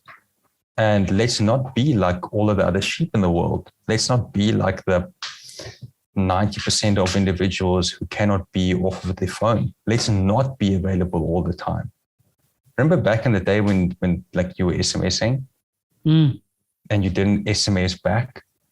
Remember when you like writing letters? Like my gran used to write letters to me. Like I didn't hear from her for like weeks. And it's like, oh shit, there's a letter in the mailbox, from my gran, and she sent it like last week or 2 weeks ago. Like these are principles that we can still look at and learn from today. So my whole thing is like, I'm just living in a way where I don't want to be available for everyone all the time, because I don't actually need to. It's just people want you to be available. They don't need you. The way that they perceive wants and needs, they don't even look at it from that point of view. It's just like, I want to respond now, but it's like, okay, pick up the phone and call. Right? I know Wes is always available. Oh, not always, but like I message him and he's immediately like back at me. I was like, whoa, okay. And then we get into these endless, like when I have like, I remember during lockdown, when I came up with something, I was like, Wes, what's this? And then like we talked for hours about like anything and everything just over text as well. You can like call me Google. Yeah. I used to do that, man. I used to do that. But I think as time went by, I just changed the way of living, which helps to be more toned down, more free time available, more like when I'm doing this one thing, I'm doing it at that time of the day, and I'm not saying like people should know that. So if you choose to be that way, like you can either just do it, or if it's customers, then I would suggest communicating that to them. So letting them know that this is your structure, these are your available times through this communication channel. Please, if you're going to go outside of that, expect not to receive a response, because I'm not looking at that point in time. So you're 100% straight, you're clear, and there's got to be mutual respect, because people can't just come in and say like, well, I expect you to be available at this time at 11 o'clock at night on this platform because I want that. It's like, not a chance. It's like, well, we talk tomorrow morning. There's let's say like a 2-hour window from 8 a.m. to 10 a.m. for whatever you require. Yeah. The thing is, just like putting those structures in place. Like you mentioned, like you make that choice, right? And the reason you make that choice is kind of the essence of the podcast, because you have goals in place, goals you need to reach. And the only way to be able to reach that is to have a good mental health. So meaning you don't want to be available every time, but you want to use that time to reach your goals, right? So that is even applicable for non-hyperactive people, or that's what it should be for everyone. But I'm probably like the worst at it for sure. Like I'll even pull over the bike to see what my message was, things like that. Well, I mean, you got to start somewhere, right? And the big thing here, that everything we've been talking about, we've touched on how simple they are, right? And they really are. The key here is this idea of compounding, right? The more of these simple little changes that you make, the more they will help you, because they synergize with each other really, really well. And you create this space for yourself through these kind of like this habit rewiring. Basically, you take out the bad habit, you replace it with a good one, and you do that just one by one. You don't want to try to do everything all at once. That's not going to work. It's like trying to, walk home with 20 grocery bags, right? All at once. You try to do it all in one trip, and then, half of them end up breaking and you spill out all of your groceries everywhere. It's the same exact thing when you're trying to take on and develop new habits. You want to go one by one, and those small little habits really do add up. If you keep at them over a very long period of time, they really, really compound into this completely kind of life-changing paradigm shift that eventually starts to happen and turns into these perspective shifts that we've talked about as well. Yeah. Beautiful summary. That's very powerful. Yeah. Tiny habits. That's true. That's me. Tiny habits. Yeah. Atomic habits. Yeah. And paradigm shift. That is also a very good term to use. And that's in essence what it is, right? Exactly that. We're going to make that shift. As entrepreneurs, just because we're doing nothing doesn't mean we are available. And that's where a lot of people mistake it. It's like if you're just sitting, it doesn't mean that, okay, you're not doing nothing. Like in here, you're going, man. You're like on a different planet. You know, you're processing things, or you're trying to figure something out, or whatever it may be. So that doesn't mean that because you're sitting and you're doing nothing, that you are available for someone to come in and steal your attention. You know, if you're sitting and reading, it means that that's what you're doing right now. That is your thing. You are reading, and if you're reading for 2 or 3 hours, it doesn't mean that whoever it may be can just have access to you right now. You know, I don't know. It's a shift that I made this year. Mainly this year has been that biggest thing where I'm like cutting off all of these things that are super distracting. Because we like, even though like our brains are so powerful, we do have certain biological limitations as to how much we can calculate and process and retain per day. So when we keep jumping around, multitasking, which is not a thing, it's just changing attention from one thing to another thing at a rapid pace. We can only do that so many times before we start to just robot, autopilot, ineffective, being busy. So you might as well like not do anything then, instead of trying to do something to just move forward, because you're probably not going to. Yeah, you make a good point with also retaining, because like you said, we're basically folks like either splitting our attention or like rapidly shifting our attention, but that also makes you lose that retention, like that long-term retention. I literally, before this, I met a guy yesterday, Mike. He talks about personal development as well, and I just watched a video of him about how we keep information inside of us, rather than when you think you just see information, you keep it. So there's different ways of absorbing information, and each of them has either long-term or short-term effectiveness. And I think that when we start multitasking, that will be very short-term, because there's so many signals that come in. It's very difficult to maintain that for a long period of time. So it comes down to focus. I've got a book recommendation that's super relevant to that. It's a book called Thinking Fast and Slow by Daniel Kahneman. It's an oldie but a goodie compared to more recent self-help personal development books. Daniel Kahneman, or I think that's how it's pronounced, Kahneman. Does he have it? Do you have it? Do you have it? Are you going to show it to us? Yeah. Thinking Fast and Slow. There it is. This is hilarious. I haven't seen the hard copy. I like that. Yeah, it looks like a very dull book just to have no like signals.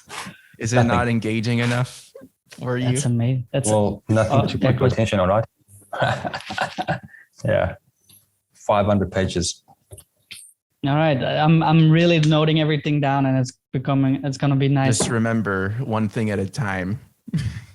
Yeah, well, that's honestly because when I first started talking to both of you, it's like, oh, I should do this, and this. And then I tried everything at the same time, and I'm just like, get overwhelmed. And I'm like, no, not doing any of it. Have you read the One Thing? The One Thing. No? Is that Simon Sinek? No, it's not. I can't remember who wrote it. It is a yellow and white book. Super easy read. As you go through it, you may realize that a lot of what you do is quite stupid. So it helps to remind you of some of the stupid actions that we are led to believe is effective. I'm saying that because it's quite amusing, you know, it's a very easy read. I do recommend that book. So I think there's 3 book recommendations actually 4, which is this one that you said, Wes, and then Dave Asprey, Game Changers, Flow by Mihai Csikszentmihalyi, and The One Thing Let me just check who the author is. Maybe I'll post it in our group afterwards, and you can maybe put that. I have it all noted down. Sweet. Yeah. Because I don't remember things for longer than 2 seconds. The thing about multitasking is interesting, actually, because certain tasks we require to jump from one thing, right, to the next, which essentially we are constantly doing. But it just depends on like, I want to say the like the different topics. So you're jumping from like one topic to another very fast, rapidly between different things. And I think that is where like willpower starts to drain. But when you're doing, even if you're video editing, you're still jumping. It's just like the distance may just be shorter, like data entry or doing certain things like that, or when you're building a website as an example, or you're trying to organize things. It's just you're still jumping between different things, but it's relevant to the topic or the thing that you're doing, right? So that's why that processing it's easier to stay focused on that thing if you're in a flow state for an extended period of time, as opposed to being in flow when you're rapidly jumping between all of this noise, all of the shit that's going on, So, and that's how we've got to use our brains and use the more logical side to put reinforcements in place so we can stay focused, and that we are able to jump between different things at like a rapid pace, but in order to get the task done, right? So there is a time and place to be doing that in order to move forward, to get that thing done, as opposed to trying to get the thing done and trying to do all the other things. You know what I'm saying? And I think that is probably also what this touches on. Yeah, context shifting is what it's called. Yeah, there we go. I feel like I was a case study for this podcast. You're our little guinea pig now. Let's see how many self-help tips we can cram into your brain at once. Bro, brain like this? Like, wow. Actually, if you think about it, like there's so much that I think like everything that we spoke of, like how much information. Yeah, I had to write it all down. There's a whole list here. Yeah. I think between maybe you've read some of these things we learned, but I mean, I think between Wes and I, like the amount of information, like programs or books and all of that we've read and self-study to be able to consolidate all of that in like 2 hours, man, it's going to be impossible. Like it's weeks and months, man, and some of it even like years of self-reflection and like coming to this one consolidated point in order to be able to like put it out there like in the way that we did, right? That's why I'm gonna keep this very raw, this podcast. Like when I put this out, raw, uncut, and unedited. Well, besides some things. Like that? No, I'll keep this in, but it's like our pee breaks. Yours. My mic failure. Actually, I'm going to keep that in as well because you guys were talking about noise. So yeah. Noise. Yeah. 2 hours of chunky information. And then I would love to be if I didn't know anything about any of this, I would love to be a listener. I'm literally sitting here right now. Taking it all. This is a good one for a walk in the park, 2 hour walk. Yeah. Oh yeah. Or cleaning your house, spring cleaning. That's what somebody told me, at least when they listened to my episode with you, Milan. They're like, I cleaned my whole house. Yeah. The episode I had with you was that there was also, I think we had to almost like stop talking because there's some like the way you can go down a rabbit hole is also like insane. And with Werner as well, I think our episode, the thing is when we had our episode, when I cut the episode, well, when I said like, oh, this is the end of the episode, we talked for another 50 minutes. Oh yeah. And I still have that on recording as well. So I was thinking That's at one good. point maybe release that, but that was a very raw, also personal. So it was very difficult to filter that through. But yeah, like both of you, and this episode is like an example of it. 2 hours already. Yeah. So I think it's good to share like the personal stuff as well, because especially if you're not like too phased by, if you're okay with being vulnerable, you know, and you get to a point where like, fuck man, like just shit don't matter anymore, you know. no, like, true. you know, And I noticed that throughout all the episodes I've been doing, instead of just interviewing people, I really reflect on how that affects me, or with the topic, or how things went.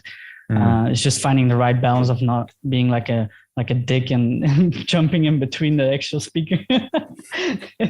But that's also established that I am one of those. So no, it's super fun. I'm actually like, this is probably the longest you guys been talking to each other as well. Or I don't know if you guys had good conversations before this.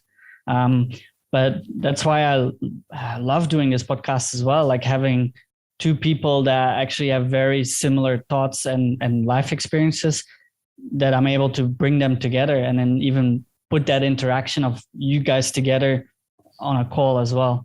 And that probably will be helpful for other people as well. Like knowing that, hey, there's so many people out there, right? Like that's maybe another question. Like, how many other people do you know around you that go through the same things as we go through?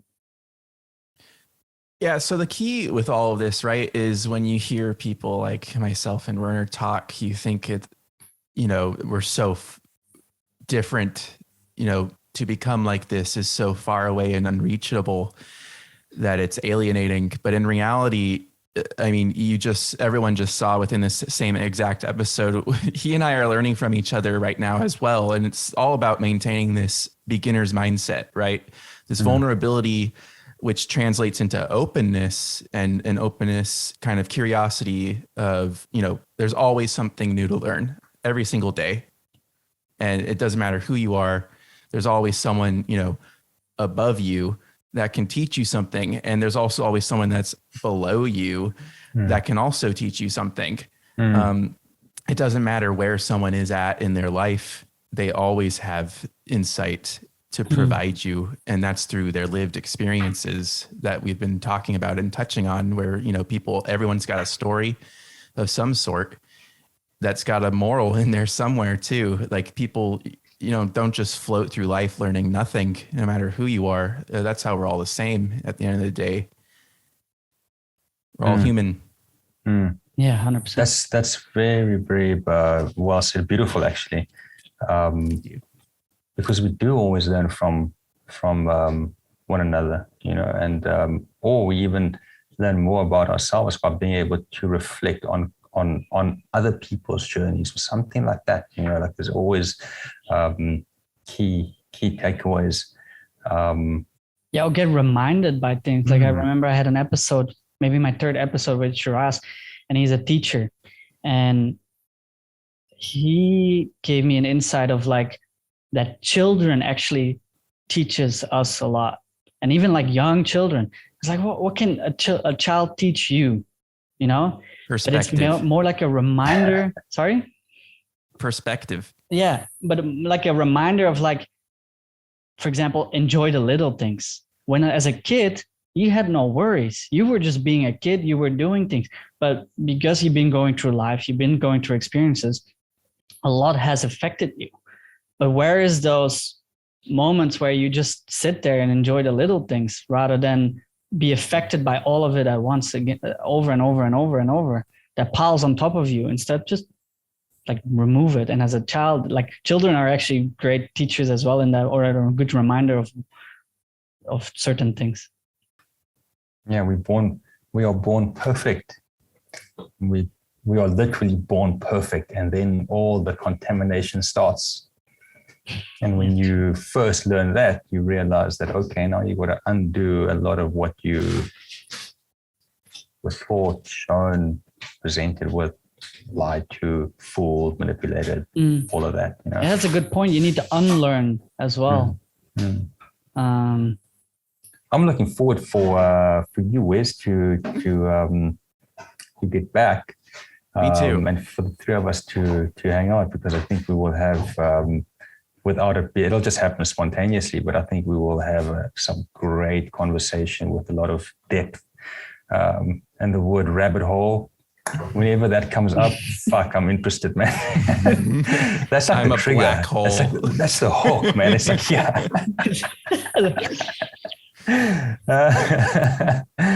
I wanted to say something really quick where we were talking. I don't know exactly what you said, but I wanted. We were talking about like change. Essentially, we didn't use the word change, but it's this the unlearning, right? We're born perfect, authentic. That's our authentic self is when we're a child, and most people think, especially in the West, that change is a linear kind of graph, right? Change moves always up and this way. In reality, change is actually more like a circle, and it's a return to your authentic self. And then once you get there, that's when the real learning really starts. And that's when you really start to accelerate, is once you've returned to that kind of authentic state that, you're not going to be able to fully return to that. You're not going to be completely pure anymore, because, the conditioning and programming will never be fully undone. It always leaves its mark on the mind and the body. But once you get back to that as close as possible, that's when you really start to like ramp up this growth, essentially. You need to be able to start from a clean slate. As clean as possible. Yeah. Yeah. As much as possible. Yeah. You said something as well, Wes, for people that are like, shit, this seems like a lot. Like, where do you start? And I think always when we look ahead at how far people are, when we seek out mentors and we talk to them, we're like, wow, like that's so much going on. But that's going on and that's happening has become their new normal. And they just started somewhere, and as long as you are dedicated and committed, even for some people, those words, dedication or commitment or persistence, like they just don't want to hear it because it just seems too heavy to them,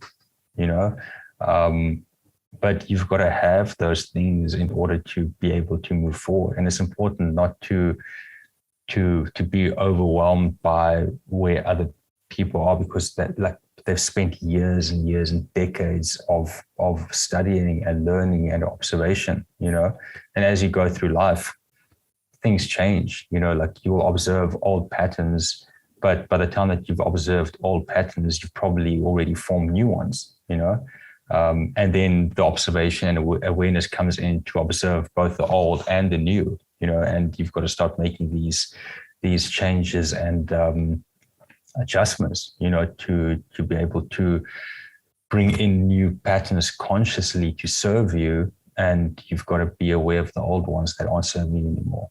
So the important thing is to just start somewhere, do a little bit every day, every second day, because once you get hooked on personal development, once you see, you cannot unsee. And once you start learning and once you start, like seeing, like, holy shit, like, is all this new stuff, like you can be very overwhelmed by it, but it's really important to keep going and to do a little bit at a time. And it's like putting a puzzle together, like that's what life is about. You think the puzzle is only this big, and then until you fill that, and then you realize like, whoa, okay, it's way bigger. And then you puzzle together and you're like, but this puzzle never stops, but it's so exciting to piece the whole thing together the whole time. Yeah. The puzzle of the self. Yep. Yeah. I think another important thing too is like these two phrases, right? Like Rome wasn't built in a day, for example. And to use a more literal, more mundane example, think of the change. This is all a process, right? And so processes take time. They take effort. Think, for example, butterflies. Do they turn into butterflies overnight? No, they don't. They go through a cocoon phase. Yeah, exactly. You start as a little grub, a little caterpillar. Then you turn into a cocoon, and then you emerge as this, beautiful being that is the butterfly. it's the exact same thing with people, right? This transformation, this personal transformation process that everyone goes through, whether they like it or not, basically. You can't fight against change no matter what. The only constant in life is change at the end of the day. That's Heraclitus, ancient Greek philosopher. Quote from him. You sure? Not from ancient I'm sure Egypt. about that one. Yeah, we had that one on the previous podcast as well. So it's actually interesting you're using that analogy or that example, because depending on who you work with when you do somatic therapy, or at least, it'll depend on whose work you are being guided with, or whose work is the foundation of whoever the therapist is that you choose to, if you choose to do that. When you go through the birth process, that is also a visualization technique that is used to picture yourself being in a cocoon, and which represents the womb, right? So there's all of these like similarities, and as you go through that, and like obviously once the cocoon breaks open, and then you've got that part of the birth process, and then life starts to happen, and so it's very interesting. Shit goes deep, real deep. We are so complex as human beings, and it's so beautiful. Yeah, 100%. I think that's a good note to end on. That was a lot. Yeah. Okay, sweet. Gentlemen, it was amazing. It's been an honor. It's been amazing. Like I said, life-changing, eye-opening. And I really, really hope that anyone listening to this can, if it's even like one little nugget that they come out with and especially keep, because there's a million nuggets in this conversation. If it can help someone, that would be amazing. Or even if it's like a aha moment for someone to shift their focus or shift their life around for the better. Yeah, that would be amazing. I feel like we might have a lot more of these kind of conversations coming. That's how Werner and I started as well. Like when we first met, we went deep into conversation. Like literally the first meeting we had, we went deep into conversations. Like, dang, we just need to record this. But it was 3 years ago. Yeah. I saw yesterday I was looking at photos. We met 3 years ago. Yeah, 3 years ago. So that it's crazy. So next time we meet, we're going to just put a recorder in the middle of us and we're just going to be chatting away. But yeah, I'm super excited for Wes to come back to Vietnam. Let's all meet up soon, but thank you so much for this. This has been amazing. I want to say one more thing quickly. Guys, if you buy books, whether it's on Amazon or wherever it may be, go and buy used books. Buy ones that have already been like read by people, or that's got marks. And I don't know, I feel that's like this one that I bought. I don't know how old it is. I don't know how many people has gone through this, but there's something valuable in doing that, Like it just feels like there's like more life to it because it's been circulated a few times. So awesome. That's a good one. Yeah. Okay, guys, you take care. Thank you very much. Wes, great talking to you for the first time. I look forward to you being back, and then let's stop the recording, Milan, because I have something I really want to ask you.